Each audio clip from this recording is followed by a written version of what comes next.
Ladies and gentlemen, welcome to Ringside Wrestling Entertainment. This is your weekly episodic news show, Behind the Mic. And it is Behind the Mic, episode number 32, of course, being brought to you by the Ringside Wrestling YouTube channel's own Joel Perez. We're going to cover the biggest news in WWE this week, but before we get into the video, I want to issue an apology because this video, of course, was supposed to be up on Saturday, but of course, every now and then Behind the Mic does go up on a Sunday because of complications on Saturday and Friday night, where I usually do record Behind the Mic. So there were complications. I was busy at that time. The entirety of Saturday, and of course on Friday night I was busy, so I was not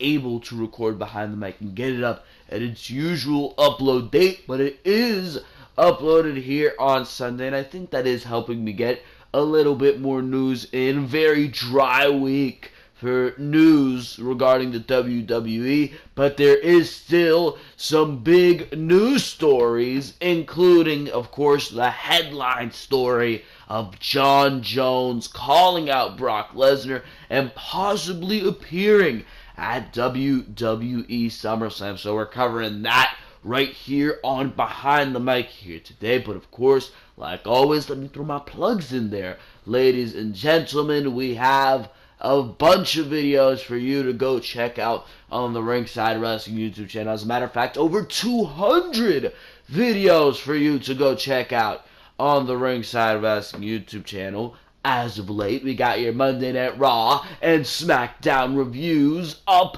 both on the Ringside Wrestling YouTube channel. Those are weekly uploads on the Ringside Wrestling YouTube channel. Monday Night Raw and Smackdown reviews are up there for you to go check out, as well as Behind the Mic episode number 31 that went up last week. You can go check that out. Some huge news there as well last week. But of course, we're talking about the latest breaking news stories, and we've got a lot of them. I've previously mentioned Jon Jones possibly appearing at SummerSlam to advance the storyline, I guess you could say, because all fights need to have a storyline behind them, but to advance the drama and the hype between the match that is inevitably going to happen between him and Brock Lesnar in a UFC ring or a UFC octagon or whatever the hell you want to call it.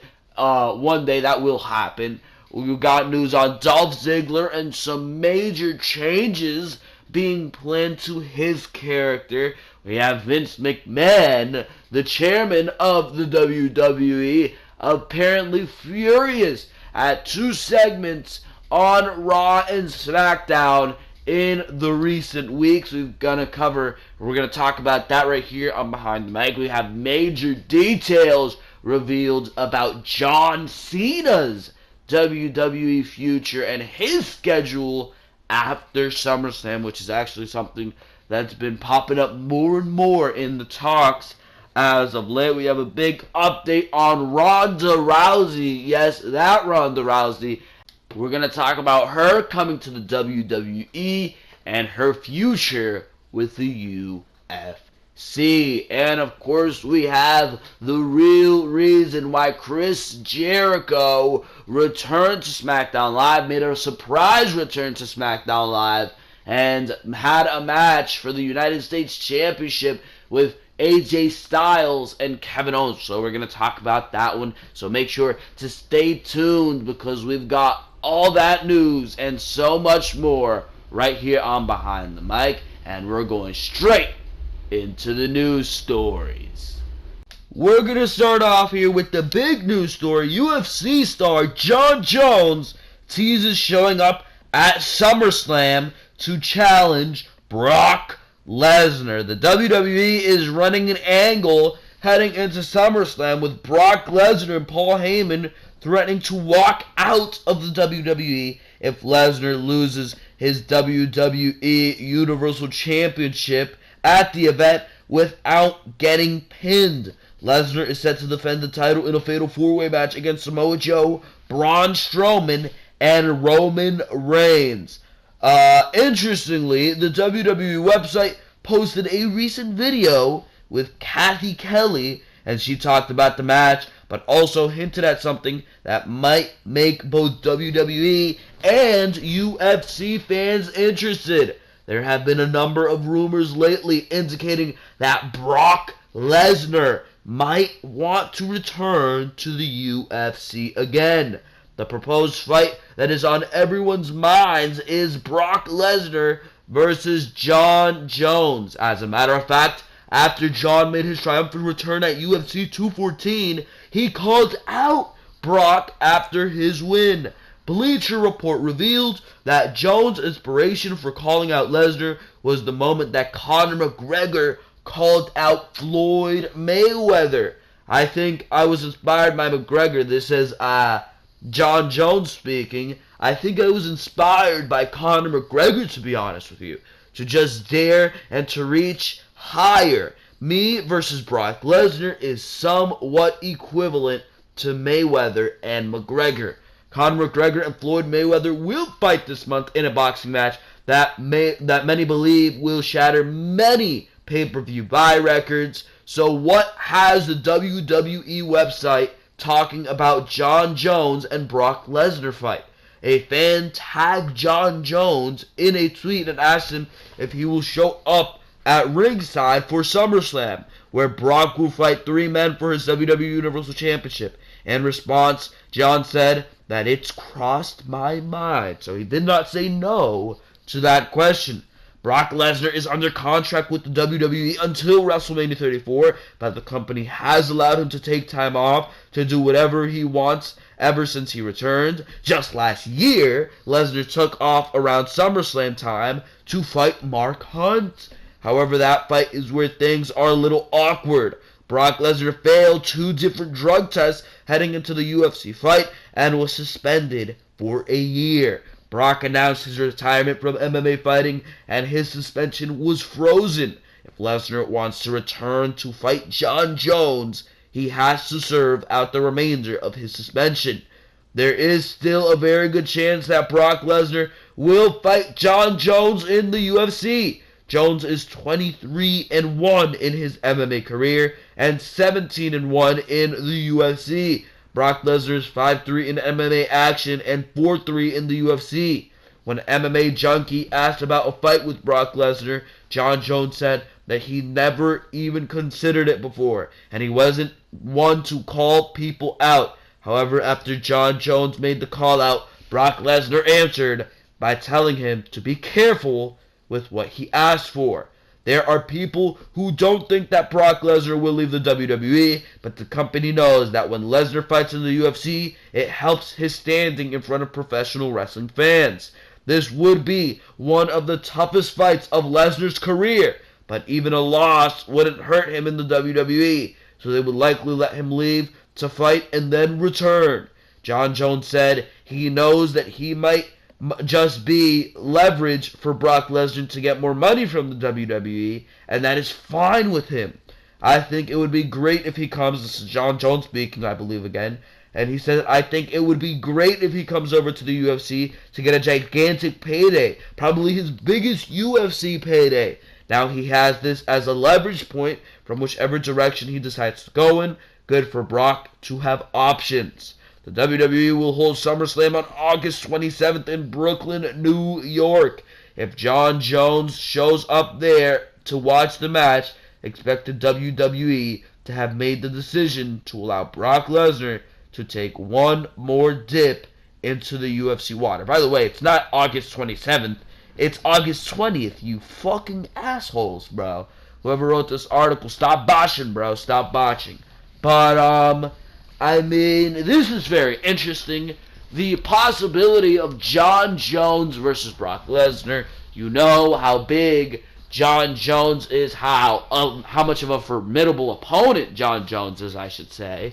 And you know how much Brock Lesnar, you can see how much Brock Lesnar wants to get back in that octagon. Brock Lesnar wants to do this. And if Brock Lesnar wants to do something, WWE is going to allow him to do it. This is only more money for Dana White, so he's clearly going to want to do it. This is only more money. It's only going to make Brock Lesnar more of an attraction for Vince McMahon, so he's going to want to do it as well. The only roadblock that presents itself in the way of this happening is Brock Lesnar's suspension. And if Dana White really wants this fight to happen, he will make it happen. He will find some fucking loophole like he did when Brock Lesnar was originally fighting in UFC, or making his way back into UFC last year. Usually there's some testing that needs to be done, some drug testing that needs to be done before the athlete can compete in the UFC ring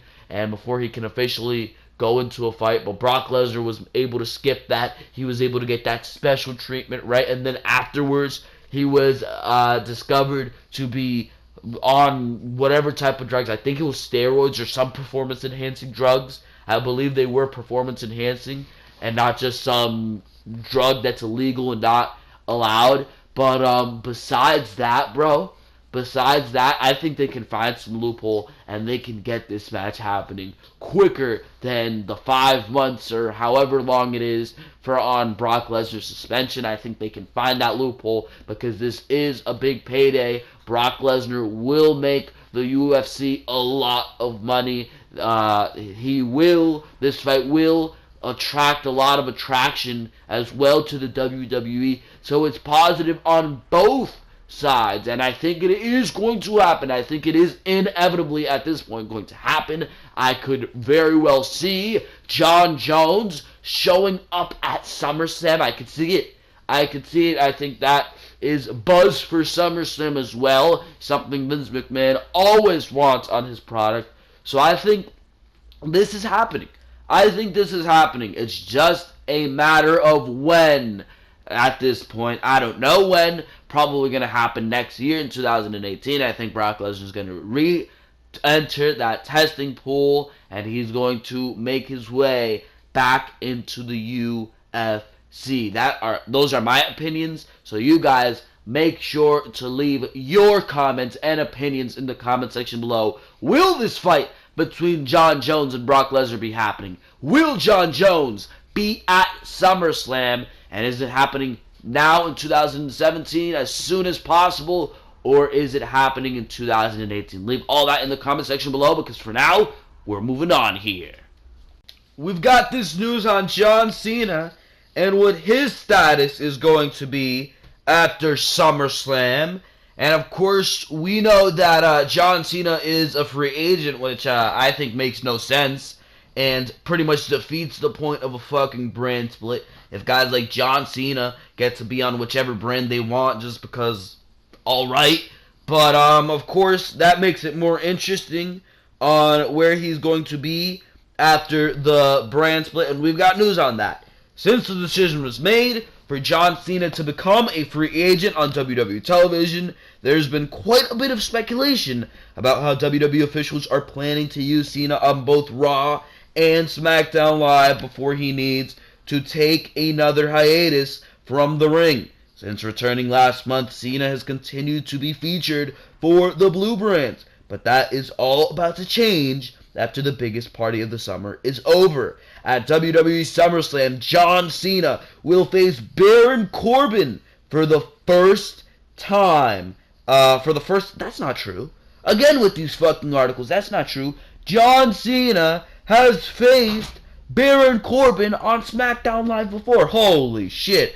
But the powers that be haven't left the two men a lot of time to build their rivalry, but their match in Brooklyn will likely be a one-off because it is now being reported that Cena will be moving to Raw after the pay-per-view and is scheduled for several dates for the Red brands, including many WWE live events and the next Raw pay-per-view, WWE No Mercy, in September. Aside from one Smackdown Live event, John Cena will be working exclusively for the Raw brand, which is an indication that his next feud will be with someone new after WWE SummerSlam. There have been some rumors about the long-awaited rivalry between Cena and Samoa Joe, finally happening on WWE television, but the 16-time WWE World Champion must get through Baron Corbin at WWE SummerSlam first. Baron Corbin currently holds the Money in the Bank briefcase.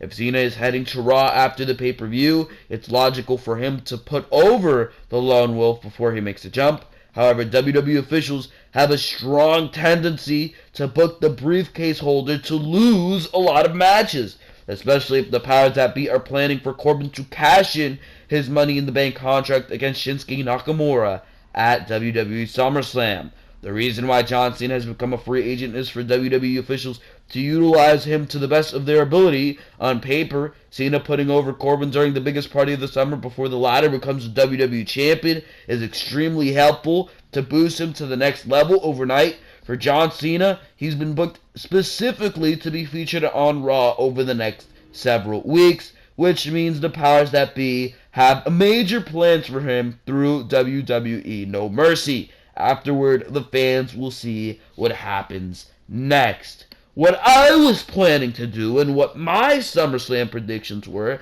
and what I thought made the most sense out of the position that WWE has put them in is for John Cena to beat Baron Corbin at SummerSlam, but to stay on SmackDown at least until the next SmackDown exclusive pay-per-view, because if John Cena beat Baron Corbin earlier in the night on SummerSlam, and then came the WWE Championship match, Baron Corbin cashes in on Jinder Mahal. Jinder Mahal loses the WWE Championship.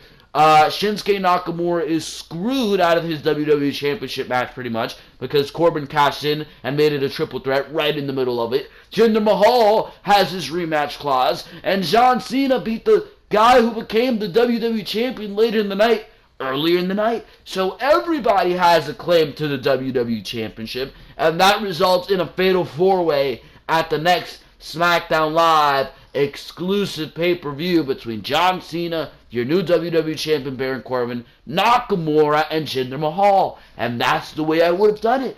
It would have been a nice big matchup for SmackDown Live. That prevents a match between possibly Baron Corbin and Jinder Mahal. That prevents Shinsuke Nakamura versus Baron Corbin feud being capitalized immediately on, because I expect those two to feud throughout the fall, so that extends their rivalry further. You can do the 3 pay-per-views beyond that, but I mean, that would have made the most sense to me. But now that John Cena is moving over to Monday Night Raw, or at least those are what the reports and rumors say, again, take every rumor you hear with a grain of salt, because they might not all be true. Not everything I say on here might come out to be the truth, but that's besides the point.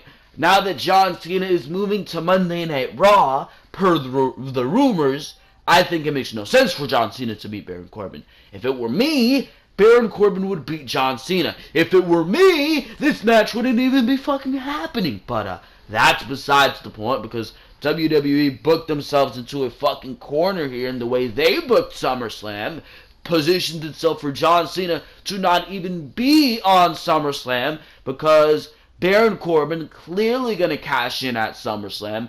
John Cena does not need to be on SummerSlam. He's not adding anything by adding another match to fucking 15 matches that have been confirmed for fucking SummerSlam. He's not doing anything by having a John Cena match on SummerSlam. Really not. Really not. So if it were me, he wouldn't even be on SummerSlam. But since he is, that's the way I would have booked it. He would have remained on SmackDown Live at least for another month until the next pay-per-view. And everything plays itself out, right? Everything plays itself out. But no, that's not the fucking case. WWE fucks shit up because they are WWE. And now this is the position we're in. And now the rumors are still saying that John Cena is going to defeat Baron Corbin, which absolutely boggles my mind. If John Cena is going over to Raw, that clearly means he's going to have a fresh start. That clearly means he doesn't need to have any big wins under his belt, because if he was continuing with SmackDown Live, then okay, I get it. he needs to contend with the SmackDown Live roster, at least I would think.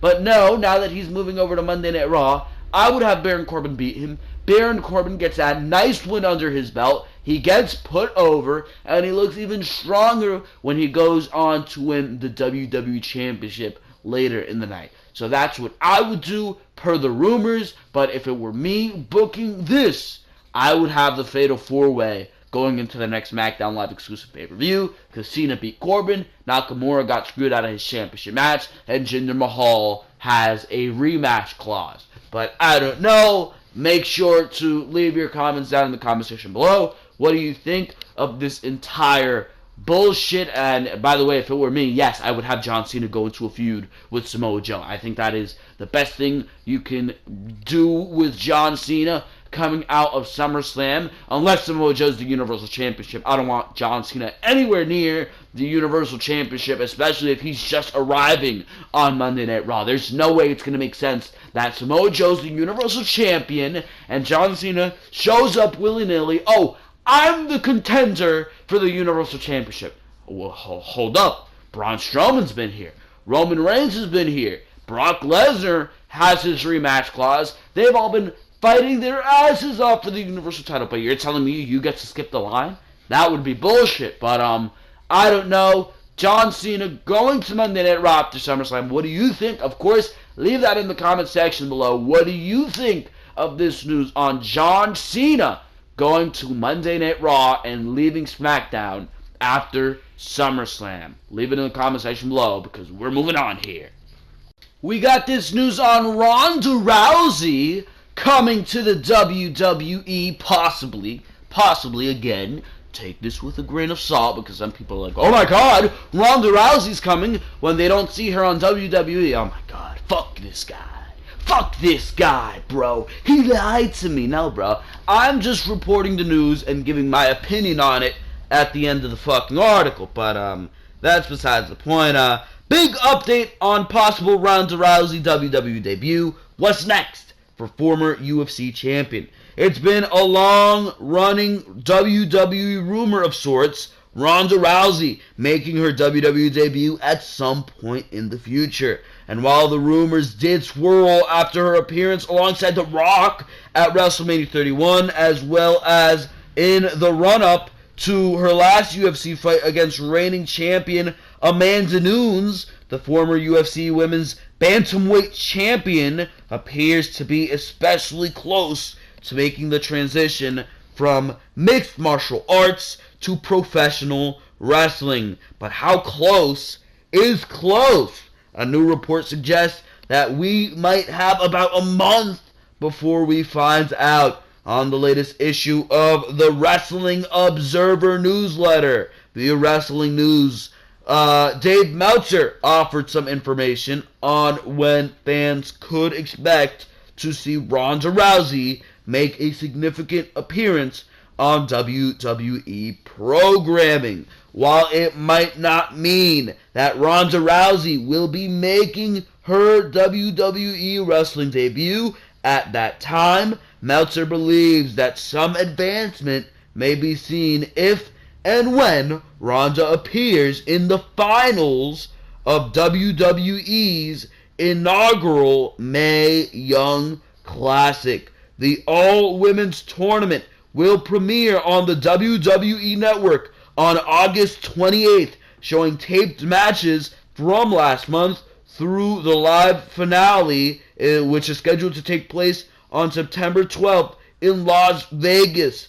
Wrestling News Co. added last month talk of Ronda Rousey making her WWE debut fired up once again after she was at the WWE Performance Center for the taping of the Mae Young Classic. According to Sky Sports, this was ostensibly to show support to fellow MMA Four Horsewoman member Shayna Baszler, who I don't know who the fuck that is, who will be making her WWE debut when the 32-women tournament begins airing on the WWE Network later this month.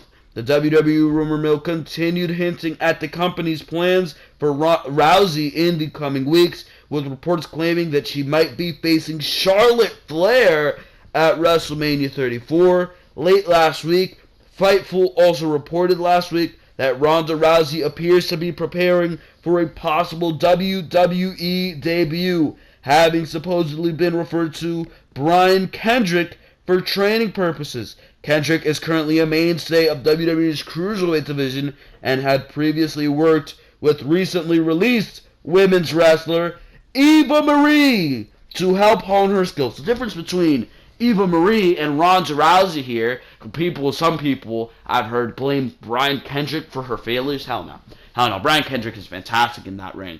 But Ronda Rousey actually gives a fuck about wrestling and the world of combat sports. She cares about UFC. She cares about the WWE. She has a fond love for the world of professional sport, for mixed or combat sports, bro. She has a love for that, and you can see it in Rousey. Eva Marie just has a love for movies and being a star and having her makeup on at all times and looking beautiful and having her nice red hair. She dyed it black. Having her nice hair curled in the best position possible on screen at all times, bro. That's all Eva Marie cares about. That is all Eva Marie cares about. She used WWE. Breaking news here. Eva Marie used WWE to further her career in other platforms. And if you didn't know that, I don't know about you, bro. I don't know about you, but that's besides the point. Ronda Rousey, however, continuing this article here, however, Rousey might not be the only MMA 4 Horsewoman member training or about to train under Brian Kendrick. Meltzer noted in this week's issue of The Wrestling Observer that former UFC women's bantamweight fighter Jessamyn Duke, I don't know how to pronounce these names, bro, but Jessamyn Duke is also working with Kendrick. If you also consider the Ronda Rousey WWE debut rumors, as well as Shayna Baszler's inclusion in the Mae Young Classic, all this might bode well for a potential feud between two 4 Horsewomen factions, the MMA version and the WWE version, which that's interesting to me, which includes Charlotte Flair, Bayley, Becky Lynch, and Sasha Banks. A confrontation between both groups was briefly teased during last month's Mae Young Classic tapings, setting off rumors WWE might want to put both women's factions in a rivalry against each other. This is very interesting news. Ronda Rousey, I have no doubt about it. At one point in time, she will be in the WWE. Ronda Rousey will. She will be the Brock Lesnar of this women's division. Maybe not in the schedule aspect of it, maybe even in the schedule aspect of it, of having a part-time schedule, but in the dominance and the way she is perceived in the ring in the women's division, Ronda Rousey will be the Brock Lesnar of this women's division. She will have as easy a time in the ring with the suplexes and stuff like that, just knocking women like Brock Lesnar does with the men. She will be doing that in the women's division, no doubt about it. Ronda Rousey will be the Brock Lesnar of the WWE. First of all, she's skipping NXT, bro. I would love to see Ronda Rousey in NXT. Imagine Ronda Rousey versus Asuka. Now that is a fucking dream match right there. Ronda Rousey and Asuka. Fuck Charlotte and Ronda.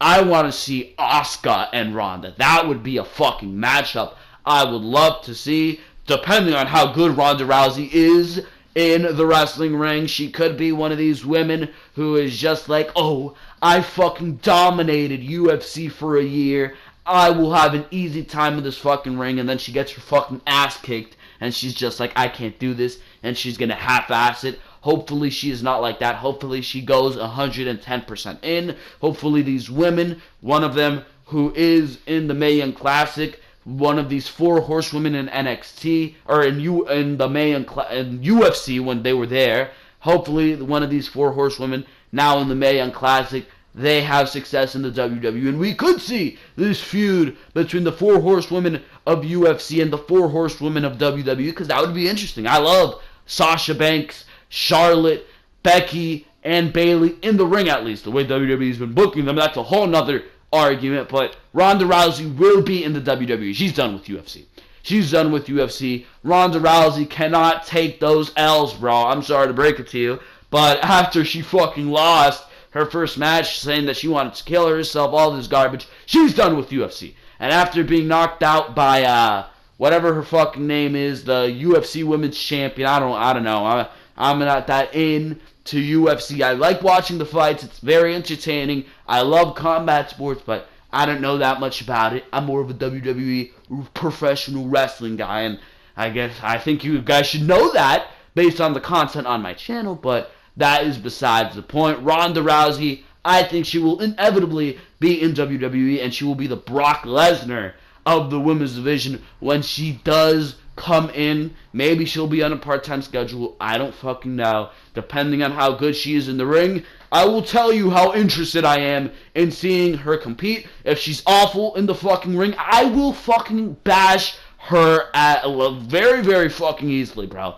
I will bash Ronda Rousey if she's awful in the ring. I will come down on her like I do with Lana, like I did with Eva Marie, because if she is not in this 110%, I will fucking tell you if she is not in this 110%, and if she should not be in that women's division from the jump.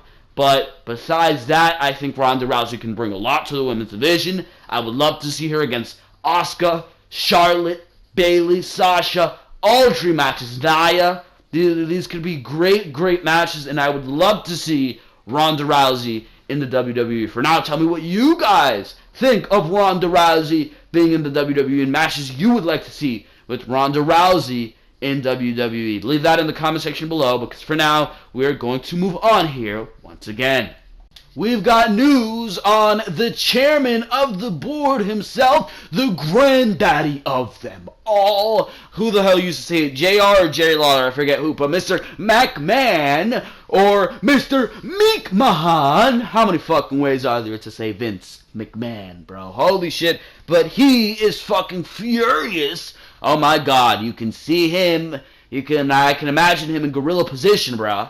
I can imagine him in gorilla position screaming his fucking brains out, bro, because he is furious.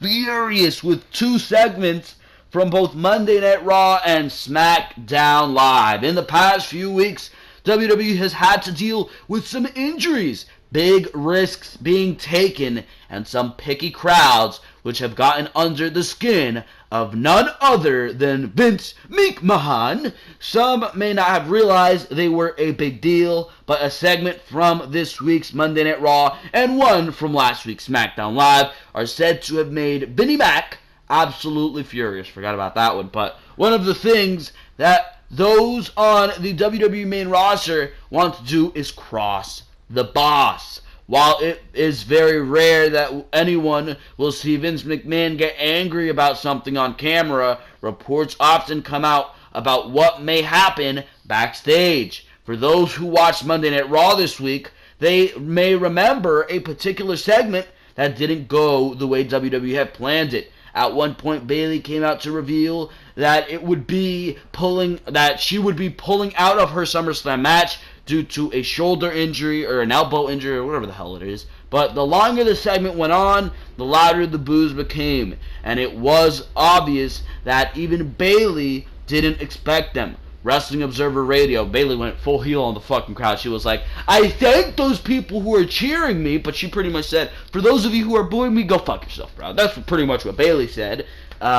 Pretty much what she said. But Wrestling Observer Radio, by way of IW Nerd, not IWWE Nerd, but IW Nerd, is reporting that Vince McMahon was irate at the segment and how the fans received it. It was really rather strange. I was about to say entertaining. It would be entertaining for me, but it was really rather strange to hear the fans booing the segment, and it still isn't known if they were booing Bayley directly or booing the fact that she had to step out of the SummerSlam match. No, they were booing Bayley directly because the way Bayley has been booked on the fucking main roster warrants the boos. She deserves to be booed with the shitty booking that the Monday Night Raw creative team has given her. But either way, McMahon was not happy with it, and he passed along his anger through Raw announcer Corey Graves. During Bayley's segment, Graves kept referring to Toronto as Bizarro World for booing Bayley, and I hate that term, Bizarro World, or that fucking line after the night after WrestleMania. They're cheering who they normally boo, and they're booing who they normally cheer. This is wild. These wild fans. Holy cow. That's how they that's Byron Saxton and JBL, these fucking goons, clearly with those lines shoved down their fucking their headsets when they're fucking announcing for Monday Night Raw and Smackdown the nights after WrestleMania, bro. It's like they're cheering who they normally boo, and they're booing who they normally cheer. Roman Reigns? So you're telling me Roman Reigns would normally be cheered on a fucking Monday Night Raw? Well, why the hell did the next week Roman Reigns come out and he was still being booed? Oh my god, these crazy fans, holy shit, bro, these fans, they're wild. I don't know what we're gonna do. They're cheering who they normally boo. It's Bizarro World. Like, what the fuck is this, bro? What the fuck? I mean, if they're booing somebody, it's not because of the fact that they're just assholes. It's because of the fact that you're doing something wrong, and they're showing their fucking displeasure towards you. They are. Bayley has been booked like shit, and she deserves to be fucking booed because of the shitty fucking booking that WWE has given Bayley, and because of the fact that she shouldn't have even been in that Women's Championship match to begin with. It should have been Sasha Banks, because that's the way you fucking booked it. But of course, WWE, with their ass booking, I mean, holy shit, bro. Holy shit, just had to go on that fucking rant. Bizarro World. I don't fucking know, bro. I do not fucking know, but, where am I? During Toronto as Bizarro World for booing Bayley, and that phrase is said to come directly from Vince. Whenever he isn't thrilled with the crowd's reaction, he will tell them to call the city Bizarro World to make it seem like it is unusual. It's not fucking unusual, bro. It's absolutely normal due to the fucking booking of your show. But the other incident that has been built up Vince McMahon's fury happened on last week's episode of SmackDown Live. In the main event, Shinsuke Nakamura ended up cleanly defeating John Cena, but the match wasn't without its share of scary moments. Near the end of the bout, Nakamura delivered an exploder suplex that ended with Cena being dropped on the back of his head and neck. It was a really scary moment that brought forth an apology from Nakamura in the ring, but Cena told him not to worry about it. While Cena may have been alright with it, Vince McMahon was not. According to Sports Illustrated Extra Mustard, McMahon was seemingly furious over the drop of Cena on his neck and head. While there were no injuries suffered by either man, it was the well-being of John Cena which made McMahon so angry. Right now, Nakamura is not on McMahon's hit list, as he feels it was merely a mistake. McMahon was just angry over the fact that John Cena may have been badly hurt. Working in Nakamura's favor is that almost everyone backstage saw the drop as nothing more than a one-time thing, and no one was truly mad at him directly about it. As things currently stand, Bayley was in the title chase for the Raw Women's Championship, but her injury has her off of the SummerSlam card entirely. That move was made before Monday night's segment and the boos, so that didn't bother her standing on the brand. Standing on the brand. In the case of Shinsuke Nakamura dropping John Cena on his head on SmackDown Live, that whole thing is a bit easier to see why Vince McMahon may be so angry about. Yeah, that is easier. When somebody's dropped on their fucking head like that, you're going to be scared for your fucking superstar, your talent, and when it's one of your top stars, I can understand that. But there's no reason to blame Nakamura for that, and I'm glad the reports say that Nakamura is not being blamed for that. But as far as Vince McMahon being angry at that fucking Bayley segment and The fact that the crowd was booing her and shoving it down Corey Graves' headset to say that it's Bizarro World, it's absolutely fucking retarded, bro. It's absolutely fucking retarded, bro. It's not Bizarro World. It's the reaction to your fucking Bizarro booking, you motherfuckers. But let's move on here. Leave your comments in the comment section below. Would you be mad? Would you share Vince McMahon's frustration towards what we've seen on Monday Night Raw and SmackDown Live? Because for now, we're moving on here. We've got news on Dolph Ziggler and WWE officials planning some major character changes for Dolph Ziggler after WWE SummerSlam. Dolph Ziggler remains one of the best performers on WWE's roster, but he's been kept off WWE television for the past several weeks because the powers that be don't have anything for him to do. WWE SummerSlam is just over a week away, but Ziggler hasn't been featured on SmackDown Live since the July 4th edition. The odds of him having a match in Brooklyn are low, which is a massive step down from where he was last year. Last year in Brooklyn, Dolph Ziggler challenged Dean Ambrose for the WWE Championship at the biggest party of the summer. The match was solid, but most people were expecting a lot more from their bout. As a result, their match was forgotten over a long weekend. Heading into Brooklyn this year, Dolph hasn't even been on WWE television in over a month, which has a lot of fans concerned about Ziggler's future in WWE. It has been said that the show-off is in the same limbo that Luke Harper, Ty Dillinger, and others are in right now, where WWE officials just don't have anything creatively for them to do on television. While there still is time for Harper or the Perfect 10, Ziggler is a former WWE World Champion without any kind of match on the second biggest event of the year. However, WWE officials have not forgotten him completely.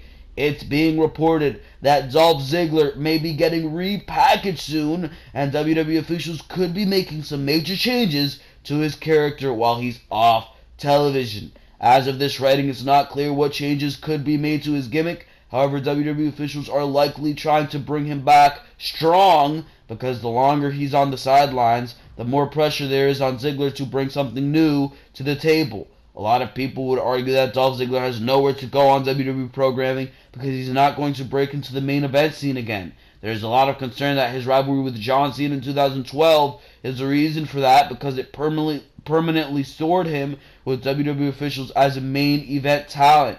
A lot of people feel he's had his chances to reach the brass ring no matter when Ziggler makes his return to WWE television or what changes he's undergone. Many people feel Dolph has peaked as a WWE superstar. Dolph Ziggler still has a lot of upside. I do not agree with the fact, or the people saying, not the fact, but the people saying that Dolph Ziggler has nowhere to go on WWE programming. The only limit that Dolph Ziggler has is how far WWE is willing to go with him.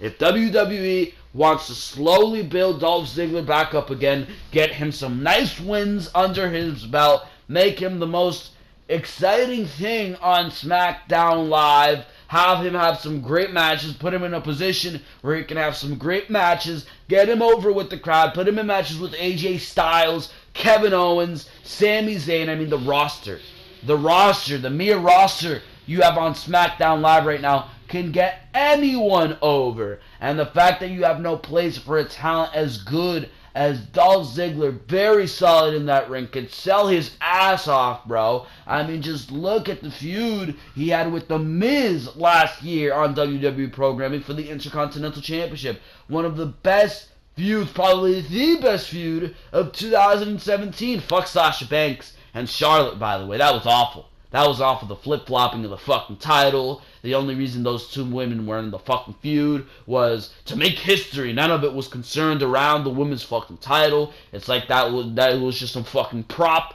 that they were fucking fighting over. Nothing. Nothing was good about that feud. Just going on that tangent real quick, because some people are saying that was the best feud of the year. Some of the best matches of the year. The Hell in a Cell match was a complete fucking botch fest. What the fuck? The Hell in a Cell match was awful. The SummerSlam match was awful. Yeah, I'm not going to doubt some of the matches they had on Monday Night Raw. The one that they had, the Raw after the brand split, if I can fucking speak here. Holy shit. The one after the brand split, that one was fucking great. And the one they had at Roadblock, End of the Line, which was a ridiculous pay-per-view name. Yeah, those were some good matches, but still, that does not warrant a good feud. The rivalry was awful. I was sick and tired of it. It was cock blocking everybody else in the women's division from having any success. Nia Jax, nothing. Bayley, nothing. I mean, all these women. Emma, nothing.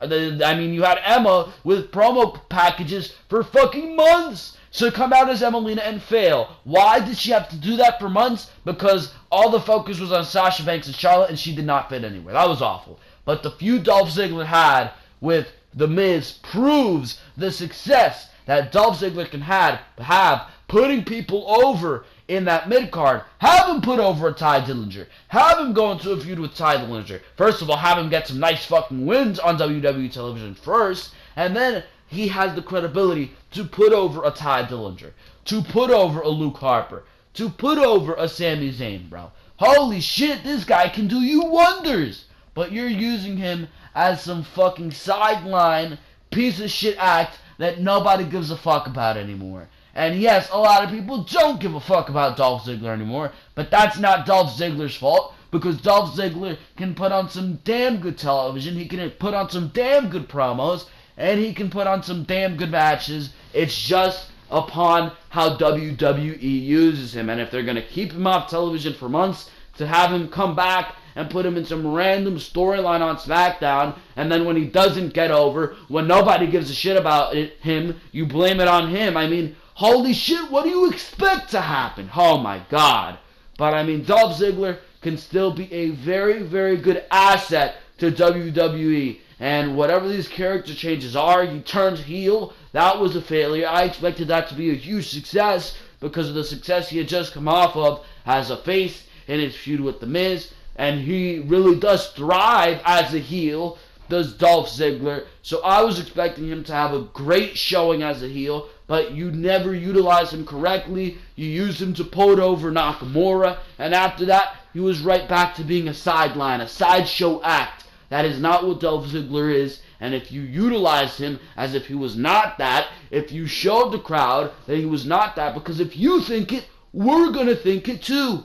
If you're not putting any effort, I'm not going to put any effort in either, bro. If WWE puts in a lazy fucking show, I am going to call you out on that lazy fucking show, and so far, the career of Dolph Ziggler has been a lazy fucking show. He can be a great talent, and it's one that you're not utilizing. And matter of fact, if he went on and left to the indies, and a lot of people have said this, if he left to the indie wrestling scene, he would be a huge success, and WWE would be craving for Dolph Ziggler to come back so they can utilize him correctly, because only when guys go to the indie scene, only when guys like Drew McIntyre go off to another promotion, TNA Wrestling, and show their worth, does WWE want them back. Why did they bring Alberto Del Rio back in 2015 through 2016? Because of his major success in the indie wrestling scene. Drew McIntyre, why is he back? Because of his major success in the indie wrestling scene, bro. Holy shit.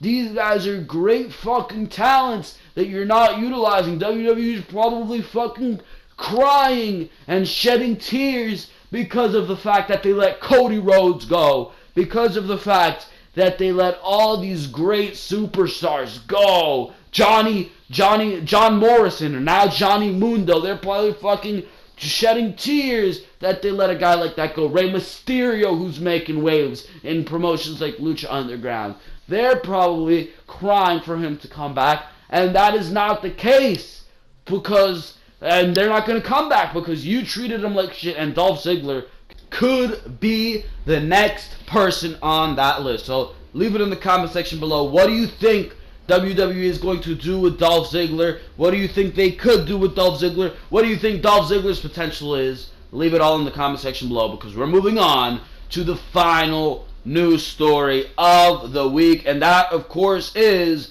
Chris Jericho. Chris Jericho, the real reason revealed why Mr. Jericho returned to SmackDown Live a couple weeks ago to a United States Championship triple threat match with AJ Styles and Kevin Owens. A few weeks ago, Chris Jericho made a shocking return on SmackDown Live. His return resulted in a huge U.S. title change as AJ Styles reclaimed it after pinning Jericho in a triple threat match. Kevin Owens lost his championship without being pinned, which gave him a huge opportunity for another rematch at WWE SUMMERSLAM. Jericho returned to WWE for one night and had a dramatic impact on the U.S. title picture.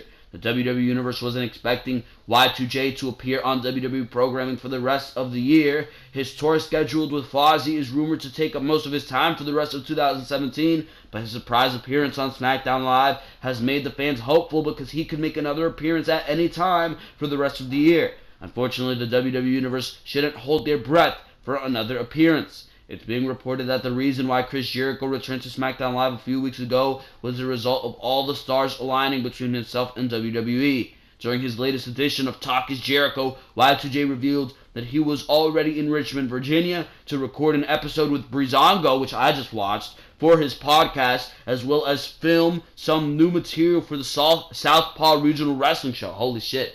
Did Southpaw Regional Wrestling 2 come out yet, bro? Because I'm waiting for that shit. That shit was hilarious as hell. I want to see Southpaw Regional Wrestling too, but WWE officials asked him for an appearance on SmackDown Live to get involved with the Owens versus Styles rivalry, which he agreed to do.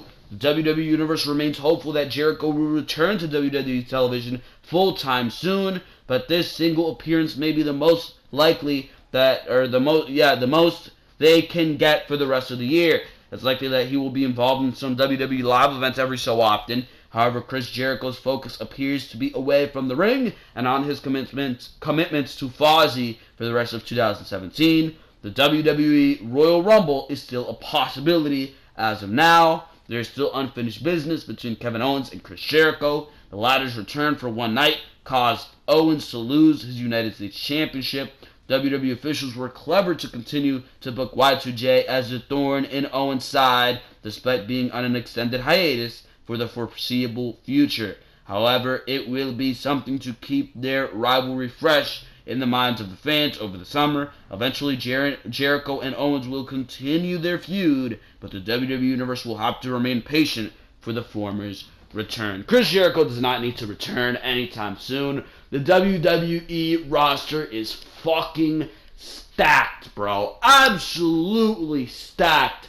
I mean, just on SmackDown Live, you have John Cena working as a free agent, Kevin Owens, AJ Styles, Ty Dillinger, Randy Orton, Jinder Mahal, all these fucking guys, bro. Holy shit, I can't even name them.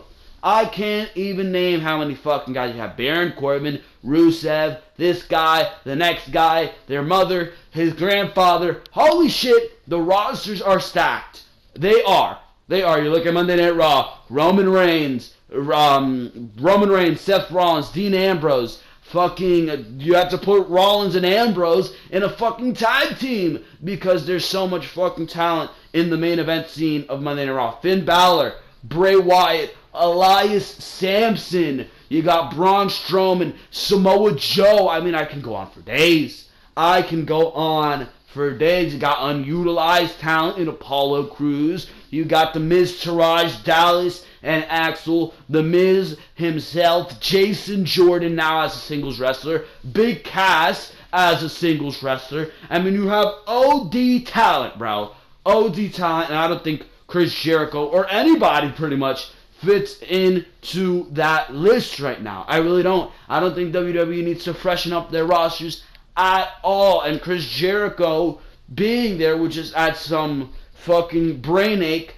to the fucking creative teams who already don't know what to do with these fucking rosters. So, I don't know what WWE is going for here. Chris Jericho can really return at any time. Yes, he will add some excitement to the WWE rosters. He will freshen up the WWE rosters. Still great in the ring. Still entertaining as hell. Is Chris Jericho funny as hell? Great gimmick. I enjoy Chris Jericho's work. Probably solidified himself in his last runs as one of my favorite wrestlers of all time, bro. Chris Jericho is fantastic And yes, seeing him there is nice, but right now he is not needed, and it is good that he is off television. I love his podcast, Talk is Jericho. Listen to it every time there is a new episode. Love Talk is Jericho. Absolutely fantastic podcast right there. He's doing great work with Fozzy. Great song he got with Judas